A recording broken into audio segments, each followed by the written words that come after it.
Mae'n anodd gwybod beth roedd effaith tymor o garchariad arna i. Prinder bwyd, prinder baco, anawstera o'r math hynny, ond yn bennaf dwi'n meddwl effaith mawr y carchar oedd y gwahaniad rhwngtha chi o'r tu mewn i'r carchar a bywyd fel roeddech chi wedi adnabod o erioed o'r tu allan i'r carchar. Roeddech chi wedi'ch gwahanu oddi wrth eich teulu, oddi wrth eich ffrindiau, oddi wrth eich gwaith, oddi wrth bob peth oedd yn cyfri mewn bywyd. A dyna i mi oedd y gosb weitha o fod i mewn yn y carchar. Diwrnod y deithio mi allan, y bore deithio mi allan, roedd y llywodraethwr wedi dweud gofala nad wyt ti'n mynd dod yn ôl yma eto. Peth dwl i ddeud i wrth Gymro, ac yn enwedig wrth Gymro Penstiff.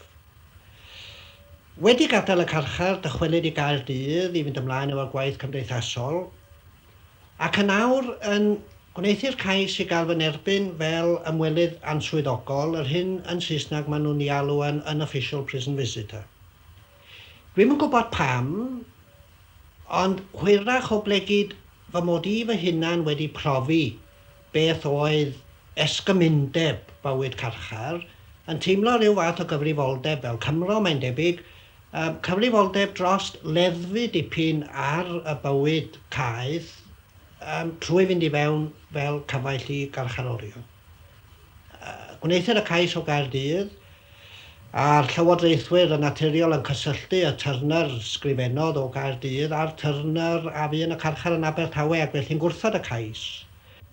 Wedi methu yng Nghaerdydd symud i Lundain, ac ymhen mis neu ddau ymgeisio eilwaith gyda'r llywodraethwyr i gael bod yn ymwelydd answyddogol, yn unofficial prison visitor, a tro yma yn cael fy nerbyn o blegyd mi gredaf ni chysylltodd y llywodraethwyr a Turner oedd yn ymgeisio o Lundain a'r Turner a ymgeisiodd o Gaerdydd ac a cydwybodol yn Abertawe.